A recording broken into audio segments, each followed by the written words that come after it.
سند تحول بنیادین آموزش و پرورش در سال 1390 با هدف توسعه عدالت آموزشی، ترویج مشارکت فعال کودکان در روند یادگیری و آموزش و توانمندسازی منابع انسانی به ویژه مدیریت مدارس و آموزگاران تدوین شد.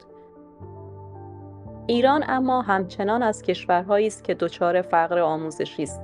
فقر آموزشی یعنی بخشی از جمعیت جوان کشور که به حداقل استانداردهای آموزش دسترسی ندارند. به گزارش مرکز پژوهش‌های مجلس، آمار کودکان بازمانده از تحصیل در سالهای گذشته افزایش یافته است.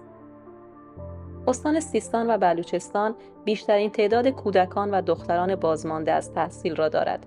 در سالهای 1393 تا 1400 استان سیستان و بلوچستان بیشترین فراوانی نسبی دانش آموزان ترک تحصیل کرده را به نسبت جمعیت دانش آموزی کشور داشته.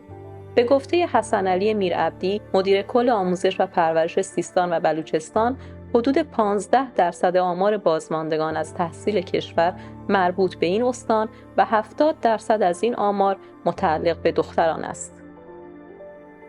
وضعیت دشوار اقتصادی، کودک همسری، تعصبات خانوادگی، نبود مدرسه و نداشتن شناسنامه از بارزترین موانع برای تحصیل دختران در سیستان و بلوچستان است.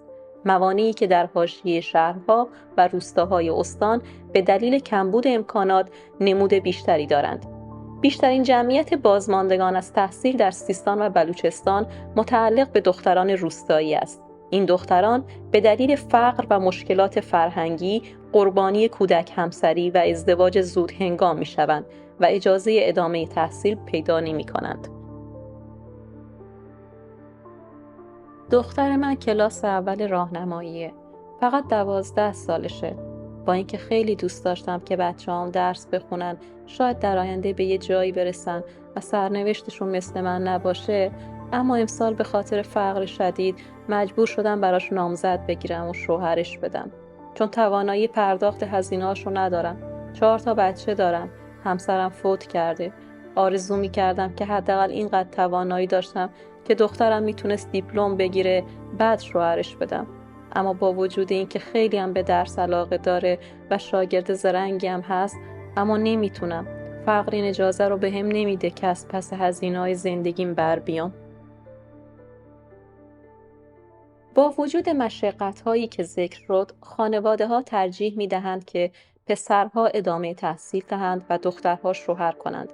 اما فقر تنها دلیل ازدواج زود هنگام و جلوگیری از ادامه تحصیل دختران نیست. برخی از خانواده‌ها با وجود توانایی مالی به خاطر تعصبات مذهبی و پایبندی به فرهنگ‌های غلط مانع از ادامه تحصیل دختران می‌شوند. فقدان امکاناتی چون کلاس‌های آموزشی غیر مختلط حتی در پایه‌های آغازین تحصیل، نبود معلم زن و همچنین طولانی بودن مسیر برای دسترسی به نزدیکترین مدرسه، گاهی اوقات بهانه لازم را برای ممانعت از تحصیل دختران به متعصبان می‌دهد.